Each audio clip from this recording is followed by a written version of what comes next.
now. Good morning and welcome to the latest in NIA's Saturday Spotlight series of interviews. Today we have Chef Radley, who is the founder of Vegan Chef School. So welcome to you and thank you very much for agreeing to do this. It's lovely to have you. No worries. I'm really happy to be here. Great, that's brilliant. Thank you very much. So without further ado, if that's okay with you, we'll go straight into the questions. Okay? Yeah, of course. Well, let's go right back to the start of your vegan journey. What was it that made you decide to go along to the live protest in 1995 because you weren't vegan then? No, I've been vegetarian for 6 months, and I was doing my A-levels at the time. So I got to know a couple of people who were already vegan, and it was like the first time that I'd even met a vegan. Like, didn't know what it was at all. Like a lot of people back then, had no idea. And they were going to this this protest, and I was just kind of like intrigued. I'd always really felt like a really deep connection with animals. I felt like, I don't know, like if you hurt something, then it's kind of like hurting yourself. Like there's this interconnectedness, and I didn't know what it was at the time, but as a kid, like I really felt that. And it just kind of like followed through to me wanting to be vegetarian, and so I was allowed to become vegetarian when I was about 16. So I've been vegetarian for 6 months, and then my friends at college, so they were going to this protest, and yeah, it just kind of made sense to go, really, because they told me a little bit about why the protest was happening. So I knew that animals were being kept in like terrible conditions, but I didn't really kind of fully understand the whole thing. And so I went along to this protest, and this little old lady who was like, like that like atypical British gran who is about 4 foot tall, has like a tea cozy on her head, she gave me this flyer, and first of all, like, she didn't look like the media image of a protester, because at that time, with the live export protests, there was a lot of like anti-protest sentiment in the media, and so there was lots of like quite violent images of protesters like attacking police and stuff like that. So she was just like the antithesis of that, and it was just amazing to see, because it completely, in one fell swoop, changed my idea of what a protest is, what a protester is, and the flyer that she gave me, it documented in very, very clear terms the life of the veal calf, and the life of the mother. And I always remember this image, and you probably will remember this from back in the day, like this image of a cow with a massive engorged udder that went all the way to the floor. Yeah. And that picture just like emblazoned, in my brain. And in that moment, I discovered what happens with dairy, what happens with the calves, and just found it completely abhorrent. And I think I feel really, really lucky to have been there at that time, because I was 17 and I was deciding what type of a grown-up I wanted to be. So it was perfect timing for me. And so yeah, instantly I decided, well, I can't be a party to this. Buying milk or dairy or anything like that is tantamount to kind of like doing it yourself, to my eyes, so I went vegan overnight, and yeah, as a lot of people say, like, it's the best thing I ever did. Yeah, you're right. That's really interesting, because I I was vegetarian from the age of 14, and I've been vegan for 10 years, and I kind of, you do kind of think that you're doing enough, that you're not actually directly contributing to the death of an animal, but you're right, you are. That's exactly what it is. It's kind of like people just don't understand the direct link to killing an animal. The animal might not die there and then, but actually it dies later on, and the baby dies pretty much straight away. Yeah, absolutely.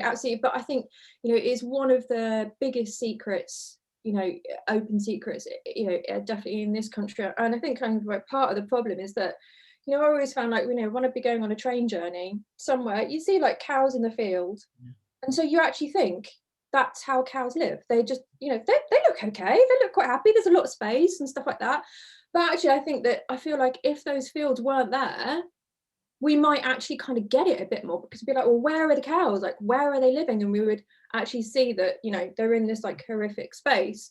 But yeah, I am very, very fortunate that, you know, I grew up in Coventry, which is where the protests ended up happening, because originally they were in Dover, where the cars were going out from, but there was so much protesting going on there that they actually started to fly them out from Coventry Airport.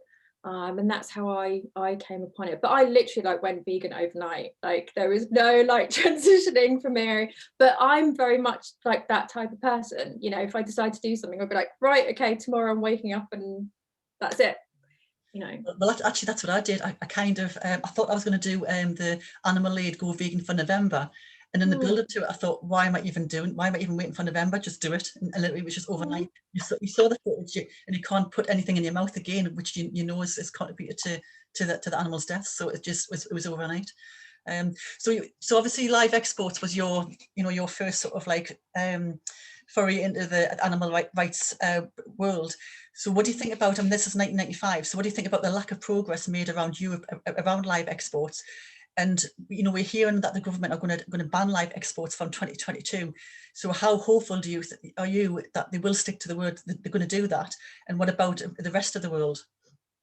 Yeah. I mean, I find it very difficult to, first of all, trust that these things are actually going to happen. I mean, I have read that the plans that they've got for live exports aren't necessarily going to apply to chickens. You know, that they may apply to cows and sheep and, you know, that type of thing, but they won't apply to chickens, which is just a bit like, well, I mean, come on, that's just like splitting hairs, really. But I mean, it does seem like the government needs like constant pressure, you know, to be changing this. It's like if we take our eye off the ball for a minute, they just, you know, they have the interest of businesses, big businesses and agricultural businesses way ahead of what the average person on the street wants and feels is right. I mean, over the last year, there have been some really, really tragic consequences with, you know, animals on ships, and definitely in The Guardian, they are talking a lot more about live exports. So, you know, I think that it's with the help of organizations like that we can keep the pressure on, you know, and keep it in the spotlight. So I mean, I'd like to be optimistic and say, you know, that it's going to happen and it's going to get better. But, you know, as we saw with fox hunting as well, it's, you know, they say one thing is an election promise and then do something else. Yeah. So yeah, there's loopholes. I mean, we are involved in a few different campaigns, and most of them are local ones. And we've had a big success with seagulls in our area because there was a lot of seagull shootings happening. really? The council have basically come on board and said, out of Norway, they're going to do this massive education campaign, but you're kind of educational, but we're kind of thinking we've got to make sure that they follow through with it because you think that's it, we've done it, you know. So, like you said with the live exports, you don't think that that's it, and it's you kind of take your eye to the ball, and then there's all these loopholes coming up, you know. Yeah. Well, I think, you know, we definitely like as humans to think that as time goes on, us as humans, we're getting better and better and better. This is kind of like, you know, what they call it, like social Darwinism. Yeah. But actually that isn't the case. It kind of like goes in peaks and troughs, and, you know, we can't kind of like take our foot off the gas. And there have been like, you know, this isn't to say that there haven't been like amazing like leaps and bounds in, you know, like anti-vivisection campaigns, you know, with like Huntington Life Sciences, like that was like, you know, massive campaign, and it had like a lot of effect, and, you know, so we have like made like a lot of strides over the years, but the work is always there, you know, the work is always there. Yeah, it's a never-ending job. Yeah. One of the things we say as activists is that veganism is so much more than just food. We have constant debates about veganism versus plant-based. You know, plant-based is actually the food and the diet, whereas vegan is an all-encompassing lifestyle. So what would you say to those who think there's a lot of emphasis on food and less emphasis on areas like vivisection or captive animals? Yeah, I think it's quite a nuanced thing. I think for a lot of people, if you try to educate them about everything that it means to be vegan in one fell swoop, a lot of people just find it too overwhelming. Whereas like I see food as like a really, really great point of entry. And because everybody needs to eat, everybody comes into contact with it, you know, 3 meals a day. It's something that everyone can have a really, really great impact on the world by the food choices they make. So, you know, with our simple human minds, that's something like really, really easy for us to grasp. Like we can get that, like, but you know, if we talk about everything that it means to be vegan, and as you know, like, you know, it's a total like Pandora's box. You know, you go into being vegan and it's like, whoa, like there are all these things that I need to like make decisions on and think about, and you know, where the hell do I find a warm coat from? You know, where do I, like, how do I choose the right toiletries and things that aren't going to slip me up and all of that sort of stuff. So I think it's definitely like a journey. And I always think like with people who are wanting to be vegan, you know, it's kind of like supporting them through that journey. So not judging them at the beginning, but encouraging them to kind of like grow within that. So to come in and to find like a community that is supportive and isn't judgmental and doesn't mind people asking what you might see as like a silly question, because we were all there at some point, you know, and then supporting them through that journey. But I always think, you know, people are like constantly like trying to get a bit better and a bit better and a bit better, then that's great. That's really, really great. When it comes to like plant-based versus vegan, like I purposefully positioned my school as vegan, you know, and that was very, very intentional because I come from an animal ethics stance. That was my first reason for being vegan, and I don't want to shy away from that word. You know, I remember kind of, well, what was it like, even just like 7 years ago, I would work for companies like developing recipes for them and stuff like that, and we don't want to say the V word. We don't want to say the V, like it was a naughty word or something like that. You know, they wanted to just say plant-based because they were worried about turning people off. But I think that we have totally come like full circle, and I don't think people shy away from the word vegan anymore, which is great, which is really, really good, because it's becoming more mainstream. You know, once upon a time it was seen, you know, the term vegan was seen as something quite extreme, and now it's mainstream. So, you know, people are fully accepting that word. But you know, as I say, like I come from like an animal ethics perspective, so I wanted people to know that the company is vegan, it's not plant-based. It's so that means that those ethics like run completely through everything that I do. So, you know, it might be, you know, like the cleaning stuff that we use in the school, or like the charities that I partner with. So I partner with Miracles Missions. Oh yeah. So Miracles Mission charity, which helps disabled and sick and injured animals all around the world, because I wanted to say, like, you know, this is the connection for me. You know, so it kind of like runs throughout the whole company. So I think that's one thing that you do find with like companies who call themselves plant-based is, you know, there are restaurants that I've been to where I go into the toilets and the hand wash that they're using is testing animals and includes animal ingredients. So, you know, there is this different thing happening and different mindset, definitely. Yeah, I think you going back to the start of what you said there, at the point of entry, the food part of it, everybody needs it, and I think it's really important that we've got people like you who are making food look so tempting and delicious and, you know, enticing, so they realise that they're not missing out. That they have this huge thing that it's going to be so different to what they've ever had, you know, and that they're almost frightened of trying anything, you know. But I think that it's a really good way in to veganism. You look at the food part of it, and then you look at the other aspects of it. It's kind of like the main focus at the beginning, isn't it? Yeah, definitely. So you've had a massively varied career in a relatively short space of time. So what are your highlights of that, and what have your hard times been? Well, I think the highlights is setting up the school. Like, it's just been absolutely amazing. I mean, my students are so inspiring. they're all mature students, so they've all had a career already, but something that they're not very happy with, and they want to get behind.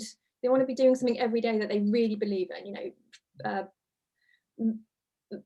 Forwarding a cause that their heart is really, really into, and just seeing them go through the course, and there are these like amazingly like uncomfortable moments where they just get this kind of like pained expression on their face because they're trying to like work out how to do this thing, and it's really difficult.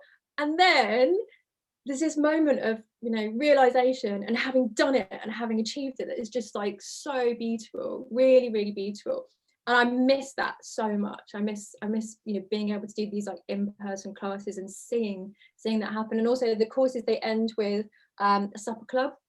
All right. Where all their friends and family come along as well, and we've had like some vegan celebrities come too, and it's that for them is amazing. Being able to show off what they've achieved in that time is really, really phenomenal. So that's like definitely the highlight. The tough times, I think at the beginning was hard. I became a chef when I was 32, and I was working on minimum wage, working terrible hours in a basement kitchen, and it was hard and it was sweaty and I was surrounded by shouty men. But I loved it, and it was a great test, because it's like, well, if you can love that type of situation, you know that you found the career for you. So yeah, it was definitely a good test. So you talk about when you're working, you get into a flow, so can you describe how it feels when you're working, and how you look after your own mental health and well-being, because you're talking about working long hours, it's quite stressful. You're self-employed as well, you're kind of running a company, and it's so all the pressure is on you. Well, when it comes to flow, I mean, the first time that flow happened, I didn't really understand what it was. I mean, I guess I probably like experienced something similar to that because I've come from an art background. I was always into art, doing stuff with my hands, making and that type of thing. And then I experienced that just with like cooking every day. And it is this feeling of time standing still and going really quickly at the same time. Like, all of a sudden you'll realize that you've been hungry for the last 2 hours and you just haven't noticed it at all, because you're just like completely in the zone. And definitely when you're working in a busy kitchen, when you've got orders coming in and things, just like going really, really quickly, you get into this flow, and it is a really, really good thing to be able to find, because you are kind of working on intuition, so it kind of feels like it's like flowing through you, rather than you're in control of everything, which is just such an amazing feeling. And I miss being in a busy kitchen, for that reason. But recently I've been getting into food photography, and I've definitely found it with that, so I can be, repositioning blueberries for hours on end, and still be like completely happy within it. So yeah, I think that is one element that if you can find that in your day-to-day job, you'll be happy. Like, work won't be work anymore, it becomes something quite different. And so to answer your second point, I think that when you are doing a job that you love so much, that gives you so much back, like you're putting into it, but it's reflecting that back to you. Whereas there are jobs that I've done before, working in offices, which I actually left to become a chef, where it feels like you're putting stuff in, but it's not being reflected to you. So you constantly feel like a jug that's just been emptied, like it's just like flowing out of you, and that's it. So I think that that's one of the great aspects of finding something that you truly love. But within that, you do need to be careful, because you can end up working too much. And I'm sure that, like, with the work you do, you find that something you're so into, the actual work itself and the message behind it, that you've got to be careful that you don't overdo it. But I think with my job, like, I'm quite lucky because I I've created my own business, so therefore I can create it in the way that benefits me. So, you know, recently, as I said, I've been doing more food photography, so the creative side of it. I've been even like creating my own props, so like little pots and spoons, and you know, made with clay. So I'm kind of breaking up the aspects of the job that aren't so enjoyable to me, you know, like the admin stuff, the computer stuff that everybody needs to do, with the other things that I know. It kind of breaks up, it kind of gives variation, breaks up the day, and it makes my brain work in a different way. So that definitely helps. And animals, being around animals helps. Yeah. Having a cat cuddle break.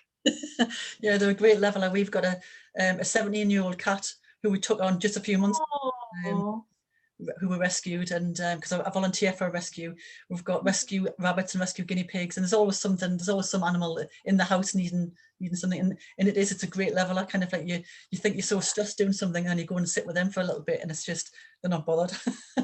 yeah, Really bothered. Yeah. yeah. So what's the most elaborate vegan meal or event you've catered for? Gosh. Well, I once did a 10-course tasting menu. 10 course. Wow. which, which is a lovely thing to do, because you give just very, very kind of small portions, but lots of kind of like different flavors and textures, and you can be quite playful with it. And small food always looks, I mean, you can make it look very, very pretty as Yeah. well. So yeah, I think that would be my most elaborate thing. But you know, it gives you like such a good opportunity to introduce someone Yeah. to, you know, things that they just didn't think were possible with vegan food. I suppose with the Yeah. tasting menu as well, if you presented someone with, you know, like a big plate of jackfruit curry or something. I mean, I don't like jackfruit, but I just, it's just a texture, I think, more than anything. But I suspect Yeah. if you presented me with something with a small taster version of jackfruit or something, I would eat it, you know, and then actually probably find that I do like it. So, so what sort of things did you do in that menu then? Oh gosh. So there was a tomato sorbet. It was very lovely with like a balsamic dressing. That was very, very lovely. What else was there? There was that intense chocolate mousse with like a raspberry like inside, like raspberry frozen inside. So you didn't know until you scooped it into it. Yeah, so but you get to just like really pair these like very bold flavors together as well, because it's such a little thing that you can go like maximum richness, you know, and have yeah, really, really lovely flavors. There was a celeriac thing with some salsify as well, so you know, like using more unusual ingredients as well to introduce people to. There was a tofu dish with some lotus root on top. Lotus root is so pretty as well. So yeah, there was a lot a lot in it. Absolutely delicious. It sounds exquisite. So what's your go-to comfort food though, when you're, you know, when you kind of think at home, you feel you've had a bit of a rough day and you want to kind of just, you know, make something quickly and, you know, with your favorite ingredients in, what do you do? Well, I'll tell you a secret.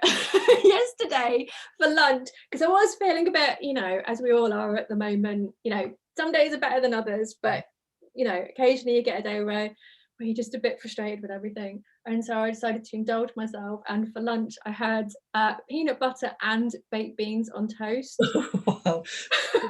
which is so not chefy at all. But it's like, if I'm feeling a bit blue, that always cheers me up, with a good cup of tea next to it, and lo and behold, it very much cheered me up. So Good for, very good for you as well though, isn't it? Full of protein and you know, oh yeah, yeah. absolutely. But when I can actually be bothered to cook, I mean, last night for dinner we had I used my slow cooker, which I absolutely love, because I can just like chuck everything in, you know, and then by the end of the day you've got a really, really lovely stew where all the veg is really, really soft. And so I had spring greens in there,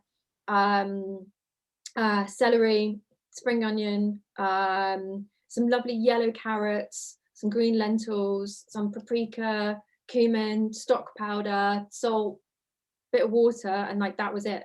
Yeah. And it was so lovely, and it was really warming because, you know, we were still quite chilly last night. Yeah. So yeah, That that sounds, was very that warm. sounds like a perfect sort of like comfort homemade stew, sort of, you know, really Yeah, warming. I mean, it is really cold at the moment, so that's a sort of thing that people are looking for, aren't they? Like nice comfort. yeah, and it's cheap. Yeah, yeah, Cheap yeah. as well. Yeah, that's a fair point. I mean, we, you know, one of the things people say to us is vegan is it's expensive, and it's not. It's so cheap now. It's just, you know, you're not looking for specialist ingredients. You just need to have a little bit of time to make things really. Yeah, it's more affordable than it's ever been. I think sometimes though, people think that because they do an unfair comparison, Yeah, so they look at kind of like, you know, like own brand yeah, sausages versus Linda McCartney yeah, sausages. Well, of course Linda McCartney sausages are going to be more expensive, but you know, they're much better ingredients, like let alone, you know, the fact that they're not meat, much better product. So, you know, those unfair comparisons don't really help. Yeah, but things like one pot dishes are great because a lot of people in this country still, yeah. they don't know how to cook, you know, or they're a bit scared of cooking as well. So yeah. Well, I kind of went from being vegetarian, knowing that I can kind of access loads of stuff anyway dead easily, to being vegan, thinking, oh my God, what am I going to do? But I started cooking and I love it.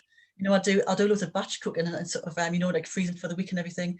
And it's I spend Sundays doing maybe 2 or 3 big dishes, and then I get about maybe 10, 12 tubs of it, and it's great, and it's very therapeutic as well. My husband loves it. You know, he likes going to the freezer to see what pot he's going to pull out today. You know, so it's a really good way of doing it. It But is. It really is. Yeah. but like I say to everybody else as well, if you want to be a junk food vegan, it's still helping the animals, and it's still accessible. Definitely. Not as healthy, but but it is there. Yeah, Yeah, definitely. And I've definitely encountered a lot of new vegans who start off being quite reliant on the ready-made food, yeah, and then, you know, they are more exposed to, yeah, you know, recipes, and particularly easy recipes, which is why I try to promote a lot of one pot dishes. yeah, You know, and then they start on that journey and they start bringing it in, and they feel the difference as well. You know, it's quite interesting, like hearing them talk about how different it makes them feel. yeah, yeah. So what's next for you then? Coming out of lockdown? um Yeah, so lots of things going on as always. We've just had our April chef course start, and so that's for people who want to change into a career in vegan food. And we've just launched a course, a vegan nutrition course that is being developed with a nutritionist. So, you know, I will hold my hands up and say, like, I'm not a nutritionist, you know, so, but as chefs, like, we're often like asked for you know, to develop like meal plans that are for people with like certain conditions and certain age groups and stuff like that. So I developed this course with a nutritionist from plant-based health professionals, and so we're doing that for the first time, which is really exciting, because as chefs, I mean, you wouldn't believe the questions that we get asked about nutrition. You know, we're just expected to like know it all. So, you know, this should at least like help our chefs prepare for that. So that's coming up, which is really exciting. Well, it sounds as if you haven't really slowed down through lockdown. If anything, you've picked up a pace. So, and you've got Yeah. yeah, yeah, Yeah, well, things have changed, you know, very much so, and I'm just really focused on the online courses and how I can develop courses that my students will be able to use in their careers, but also for home cooks as well. So I've got the vegan cooking diploma now, so that's kind of like a for starter yeah. cooks, if you like. So yeah, and that's going very well. We're getting a lot of people doing that too. It sounds really exciting. It sounds really exciting. So that's all our questions for today, though. But Okay. it's been really lovely talking to you. It's been absolutely fascinating, and I'm mouth watering thinking about all those little those tasters. Sounds delicious. So thank you Thank very much for giving up you. your time. We really do appreciate it. So No worries at all. Thank you very much to Chef D. Radley, who is the founder of the Vegan Chef School. Goodbye and good luck from Northeast Animal Rights. Thank you.